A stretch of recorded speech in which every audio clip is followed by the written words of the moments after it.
नमस्कार, आपण पाहताय आदर्श महाराष्ट्र न्यूज। इयत्ता 10वी व 12वी परीक्षा केंद्रावर प्रतिबंधात्मक आदेश लागू। उच्च माध्यमिक शालांत परीक्षा इयत्ता 12वी 10 फेब्रुवारी ते 11 मार्च 2026 या कालावधीत 152 परीक्षा केंद्रावर व माध्यमिक प्रमाणपत्र परीक्षा इयत्ता 10वी 20 फेब्रुवारी ते 18 मार्च 2026 या कालावधीत 252 परीक्षा केंद्रावर पार पाडली जाणार आहे। या सर्व परीक्षा केंद्राच्या परिसरात भारतीय नागरिक सुरक्षा संहिता 2023 चे कलम 163 अन्वये प्रतिबंधात्मक आदेश लागू करण्यात आले आहेत।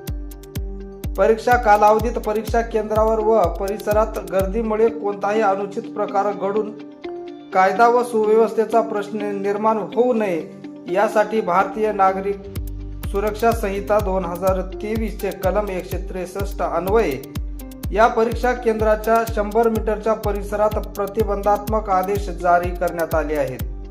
त्यामुळे परीक्षा केंद्राच्या परिसरात प्रवेश करतेवेळी परीक्षार्थी एकत्रितरित्या प्रवेश करणार नाहीत, कोणत्याही प्रकारच्या घोषणा देण्यात येणार नाहीत, परीक्षा केंद्राच्या परिसरात परीक्षार्थी अथवा अन्य व्यक्तीकडून शांततेस बाधा निर्माण होईल असे कृत्य करण्यात येणार नाही।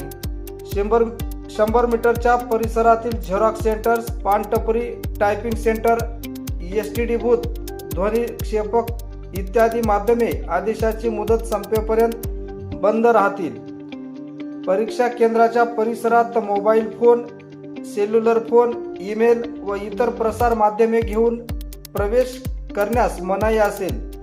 कोणत्याही व्यक्तीकडून परीक्षा सुरळीतपणे शांततेच्या वातावरणामध्ये पार पाडण्यासाठी कोणतीही बाधा उत्पन्न करण्यात येणार नाही। परीक्षा केंद्रावर कोणत्याही व्यक्तीस अथवा वाहनास प्रवेश मनाई राहील। हे आदेश परीक्षा केंद्रावर काम करणारे अधिकारी, कर्मचारी, परीक्षार्थी, केंद्रावर निगराणी करणारे अधिकारी व पोलीस अधिकारी, कर्मचारी यांच्याबाबत त्यांच्या परीक्षा संबंधी कर्तव्य पार पाडण्याच्या अनुषंगाने लागू राहणार नाहीत। 10 फेब्रुवारी 2026 ते 18 मार्च 2026 या कालावधीमध्ये सकाळी 9 ते दुपारी 6 वाजेपर्यंत हे आदेश लागू राहतील। असेच नवनवीन अपडेटसाठी पाहत रहा आदर्श महाराष्ट्र न्यूज।